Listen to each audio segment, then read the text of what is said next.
absolute closest to me. I mean, I was very careful with my public persona to not let it be too personal. I mean, my social media was just a branding mechanism for me.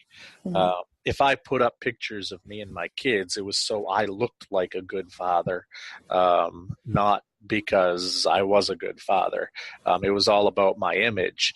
Um, so I don't think anybody who only knew me through my public lens and through social media really had any idea what was going on with me. As far as looking at like my wife, I know that the last 6 months before I got arrested, I think she, for the most part, had thrown up her hands because she she saw that I had become such a workaholic and so self-destructive.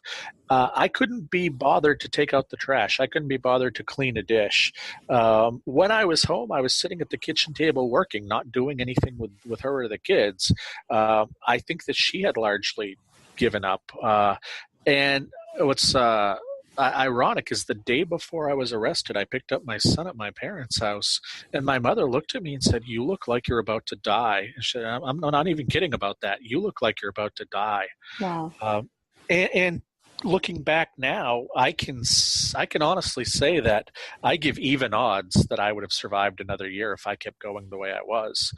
I was an absolute mess, and I think that the a little, an alcohol intervention or a porn intervention or just losing my job, I don't think any one part of it being addressed would have taken care of everything. I needed something massive like police intervention that just wiped out everything in one fell swoop to save me. And that's why, I look back now and I as cheesy as it sounds, I think those police officers were almost like angels at my door because I don't know if I'd still be here had they not shown up.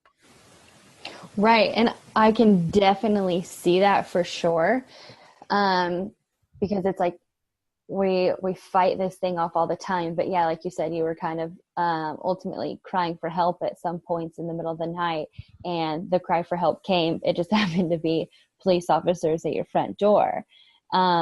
So before you got married, or even when you were married, was your wife aware that you were struggling with porn addiction at all? I don't think so. She knew that I looked at porn from time to time, but she had the opinion that guys do look at porn from time to time. It's not a big deal. I think it's similar to the way a lot of people feel about drinking. It's okay to go drink once in a while, but she had no idea the amount that I would use, or the length of time I would use it, or how often I would use it. I was very careful to hide everything like that. And so when I was arrested, I don't think it was like, oh my God, he's looked at porn. Right. I think she knew that she knew I was getting sicker and sicker. You couldn't help but see me getting sicker and sicker. And I don't think it was a giant surprise that something caught up with me, because something was going to catch up with me. The fact it was this, I think, took some adjusting to get used to, but she knew that I was on a path towards destruction of one kind or another. Right. Like, I can't even imagine their reaction to finding that out. And like even your kids, because how old were your kids at the time? I think my son, let me see, he's 15 now. When I was arrested, my son would have been 10 and my daughter would have been 13. And keep in mind, this isn't just a guy, random guy getting arrested. Uh, Right. the night that I was arrested, when we finally got the kids and brought them home, there were 2 times that we had to run to my bedroom because TV news band showed up. There was one point where, I mean, and this is how surreal it gets, is that I'm standing with my kids and my wife in my bedroom, and we've got the TV news on, and they're doing a live shot from the front of my house, and there's my dog in the front window barking at the person out front, and I'm watching this all from my bedroom. I mean, That's creepy. It's absolutely, yeah, it's one of those things where it's just like, is this actually happening right now? This is absolutely freaking insane. And when the dog stops barking, we know that they've moved on. So my daughter switched schools, or she actually finished school at home for the rest of the school year, and then she switched schools for a year. A year later, she went back to her original school. Had a little bit of adjustment time there. And then my son, thankfully he was young enough that he says he never really caught any flack from any kids, and nothing ever. Really? Wow. Nothing ever came of it there, because 10, 11 years old. The other thing that was nice was that my parents were both school teachers, and they had just retired from the school that he was at. So they talked to several teachers and the principal and said, if you catch anything happening here, or you sense anything's going on, will you let us know? And because these people were, their colleagues and their friends, but nothing ever came of it with him, really. Wow. The worst thing that happened to him was that a child protective services worker showed up at his school unannounced and took him out of class and gave him the 3rd degree. My son is the most gentle, calm person you've ever met in your life. The only person I've ever heard him say that he hated was this CPS worker. Oh, sad. Yeah.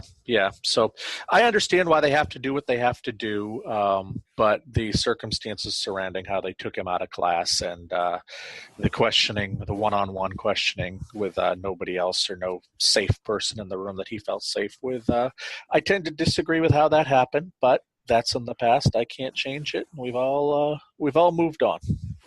Yeah, it kind of seems like there was a lot of violation of privacy going on in like multiple different areas, with like people recording outside your house to pulling your kids out of class unannounced. And, obviously kids are going to talk and say what they have to say. I'm sure there was some bullying going on with your oldest or whatever.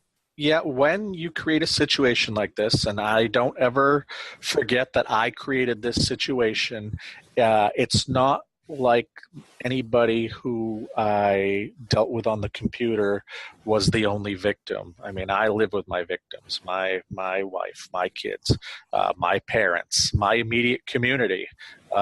Right now, I can come on shows like yours and talk openly about sex addiction and porn addiction, share my story, and it's a pretty good exchange of ideas and of my history.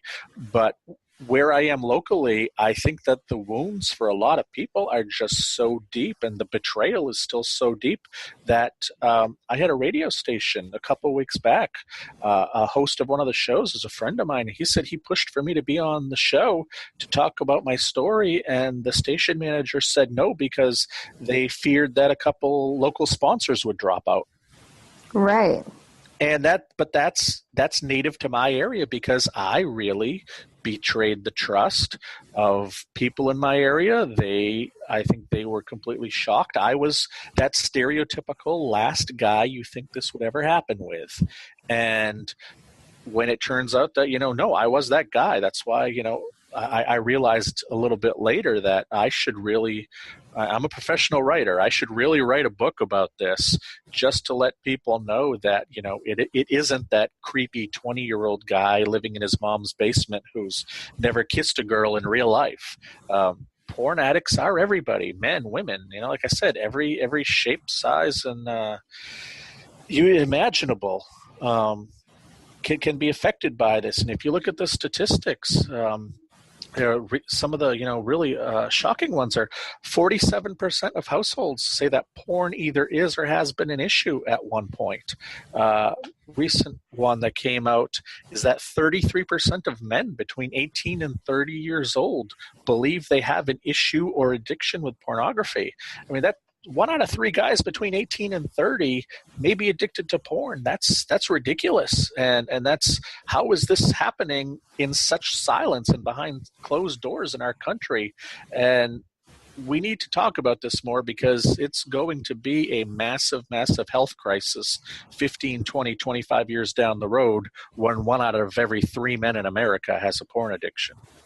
Right. And that's why I love the title of your book, The Addiction Nobody Will Talk About, because nobody wants to talk about it. Unless I always say that, guys are always, they'll joke about it, or, it's like a fist bump. It's like, yeah, bro, um, I watch porn and whatever.